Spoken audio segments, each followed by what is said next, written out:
Today, I'm going to read to you from the New York Post. I love this article. It's so good. I know a bunch of you are watching Inventing Anna or have watched it. You've listened to my review of it. I wrote one as well.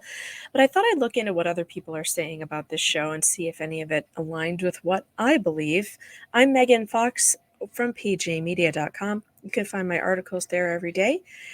And today, let's read this. It's by Johnny Oleksinski. And I love this article. I laughed so hard, so I wanted to read it to you. Insane Inventing Anna treats criminal Anna Delvey like a feminist icon. Anna Delvey is New York's fake heiress, an infamous con artist, a friend to both Fire Festival scammer Billy McFarland and pharma jerk Martin Shkreli. And now she's also a feminist icon. Huh? That's the tall tale Shonda Rhimes tells in her trashy new Netflix series Inventing Anna.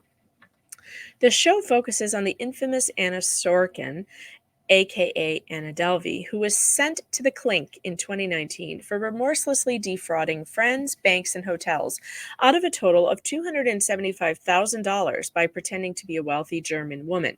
Oh, and by the way, she also defrauded that woman Nora for over $400,000, but she wasn't charged for that because Nora never came forward about it. So if you add that together, you're talking almost $700,000. Okay, moving on.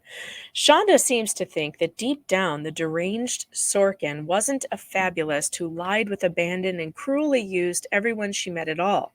No, she was a modern day Gloria Steinem who was held back by our inhospitable world of horrible men.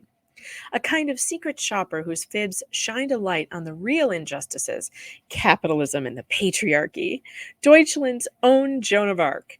You can't help but marvel at the audacity of this wacko take on a convicted criminal.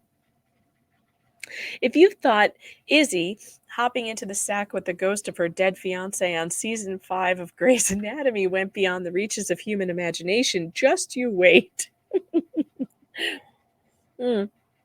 I actually didn't get that far into Grey's Anatomy, so I don't know what he's referring to, but it sounds awful.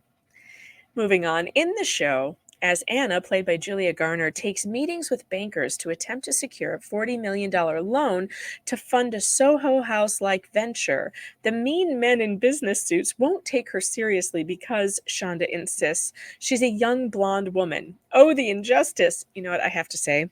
That I totally missed this. I mean, I noticed it while I was watching it, but I was so distracted by Anna Chlumsky's awful performance that that's all I could focus on. But it is totally true that she would swan into these meetings with these serious bankers dressed in her, ridiculous fashion get-ups and expect to be taken seriously. And the thing is that, for one, she wasn't dressing the part, and I don't care if you're a woman or a man, if you don't dress properly for those types of business meetings, you're not getting anywhere. And two, it's absolutely true. Well, here, let me just move on because he makes the point in the second paragraph that I'm thinking. Could it be that their skepticism comes from a well-honed instinct that her collateral, a fake $60 million trust fund kept in a European bank account, is bogus? Nope, it's sexism. Thank you, Anna, for flagging this disparity. I mean, honestly, don't you want your bankers to be smarter than just to be like, oh, sure, you say you have $60 million in Europe? Sure, here's 40 million of ours. Come on. All right. When she stays at 12 George, a boutique hotel not so cleverly modeled after 11 Howard, and takes meetings with yet more dudes in suits, one aggressively tries to come up to her room and have sex with her. Not cool. But the scene, which is brought up several more times to illustrate this flagrant liar's hardships, misdirects from the fact that she stayed at the pricey joint for an entire month and continuously put off paying the bill. When she did finally pony up the $30,000 she spent there, she did it with stolen money. Susan B. Anthony's got her work cut out for her. I love this guy. He's so funny. Shonda's most insane move, however, is treating poor Vanity Fair photo editor Rachel Deloche Williams like she's the Wicked Witch of the West. It's true. In 2017, Sorokin, our very own Mother Teresa, took Williams, played by Katie Lowes, and another woman on a trip to a fabulous Kardashian-endorsed hotel in Morocco, saying she'd pay for it.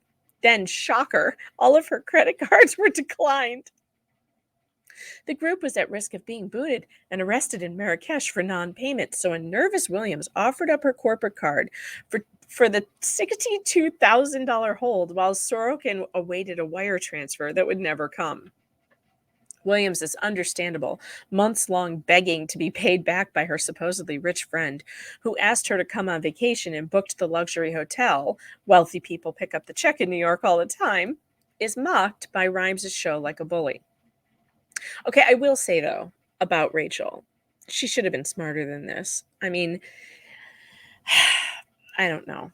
I'm not sure I would have gone on this vacation with this woman. I feel like I would have seen through this act. I could be wrong, but I feel like I would. And I also think that there's no such thing as a free lunch. If someone is offering you a free $62,000 trip, there's a catch. And I don't really want to be in a foreign country and not be able to afford to get my way back home. You know what I mean? That doesn't seem safe to me. So in that way, I did not have much sympathy for Rachel because it kind of felt like she was living above her means on this other woman, which is not a good idea, even if you're friends. It's just not. It's not respectful of the relationship. So I don't have that much sympathy for her getting ripped off. I really don't. I mean, she got the money back. It's fine. All right, moving on. Williams, in one scene, cops laugh off the modestly paid editor who's made to look like a whiny hanger-on, chiding that they wish they had expense accounts, and her friends argue that she betrayed the wonderful Anna by going to the police. Yeah, that I disagreed with. She should have gone to the police for sure. When Williams takes the stand to testify against Sorokin, Sorokin's likable lawyer, speechifying like Mr. Smith goes to the bullshit factory, says it's actually Williams who's evil for making a buck off her traumatic experience. She got paid to write an article for Vanity Fair in a book called My Friend Anna, The True Story of a Fake Heiress. She deserves every penny. I agree with that. It's her story to tell, and if she can sell it, good for her. Sorokin, we are told. I still don't know if it's Sorokin or Sorokin. I've heard it said both ways, so I just keep reading it different ways. I'm sorry about that. I know that that's probably annoying. Sorokin, we are told, is just a hardworking woman scraping by in a world dominated by men and moochers who don't understand her brilliance. The thing is, Shonda, we do understand her. Anna Delvey is an ex-convict who cheated countless people out of a lot of money by lying. It doesn't matter that she's charismatic and funny or that the cons were gullible. She's a narcissistic criminal who dragged her pals through the mud. This week, she posted an Instagram story offering to give the highest bidding media outlet the true identity of her ex-boyfriend. Did she really? Oh, that's terrible. She hurt women by being an unrepentant fraud. What's next, Shonda? A mini-series about Ghislaine Maxwell's secret love of painting? This is good. Let's see what she did on Instagram. I'm going to go over to that link. Let's see what she did. It's not loading. Oh, yeah. Okay. Page 6. Inventing Anna's scammer. Wait, I hate these pop-ups. I can't even read the thing because there's a pop-up over it. Fake socialite scammer. Okay, so this is in, I don't know. Oh, page 6. And I can't read you the headline because there's a pop-up. Sorry. Fake socialite scammer Anna Sorokin, who went by the last name Delvey, offered an Instagram post this week to give out the name of her real-life boyfriend to media outlets for $10,000 after rampant speculation over whom the character Chase is based on in the new Netflix show about her life inventing Anna. Save your money. Multiple sources who unfortunately crossed paths with the con who posed as a German heiress confirmed to Page 6 that she used to date tech entrepreneur Hunter Lee Soik and that he helped her break through the velvet ropes. Hunter is the person who got her into the scene, a source tells us. He is a social person globally. No one knew what he did, but he was always giving advice on how to climb the corporate ladder. Another source tells us he's connected to a ton of very social people in the tech space. Interesting. So it seems like she really did hook up with a lot of these scammers. I mean, so the boyfriend's a scammer, and so was Like she was friends with those fire festival people. Hey, you're going to get 2 articles in one today. I'm just going to keep reading this because why not? The New York Magazine article the show is based on describes Sorokin's unnamed paramour as a futurist on the TED Talk circuit who had been profiled in The New Yorker. And it stated that Sorokin ran around with him in 2015 and 2016. Then the guy whose app never materialized moved to the Emirates. Soik, who worked as a creative consultant on Jay-Z and Kanye West's Watch the Throne tour, was profiled in The New Yorker, gave a TED Talk, and worked in Dubai. He also, like the show's character Chase, was working on an app that would function as a database for dreams. Interesting. Soik never made the app. His LinkedIn currently lists him as the founder and executive chairman of the ENSO Group, a Hong Kong-based family office focused on investing in frontier technology and breakthrough product experiences, although the link to the company is dead. Big surprise. Other names that have been flying around the rumor mill were AOL's digital prophet David Shing and futurist Ray Kurzweil, who is 73. This week, Sorokin, who was released on parole in February and is being held by ICE at Orange County Correctional Facility in Goshen, New York. Yeah, she's being deported because she overstayed her visa. Said on Instagram, "Want to know who the real Chase is? The media outlet with the highest bid gets the exclusive. Bid starts at 10,000. DM to bid." Oh wow, that's unbelievable.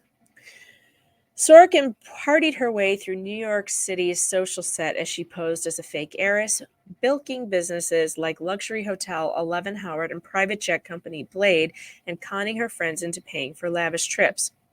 She was convicted of 8 counts, including grand larceny and theft of services. She didn't do hardly any time, though. She was also convicted of attempted grand larceny for trying to fake her way into a $22 million bank loan. "I don't think she was smart. I think she was delusional," says our source. "She was everywhere trying to rub elbows with the who's who. It was annoying, not clever. She was aggressive, and I think people just thought if a New Yorker was conning them, they wouldn't be this obvious." The New York Mag article says of Sorokin and Soik, for about 2 years, they've been kind of like a team, showing up in places frequented by the itinerant wealthy, living out of fancy hotels and hosting sceney dinners where the futurist talked up his app and Delvey spoke of the private club she wanted to open. Other sources say the pair could rub people the wrong way. Anna and her boyfriend were not glamorous. They were just annoying, says the insider. She was rude and talked shit about people. She was not nice to people.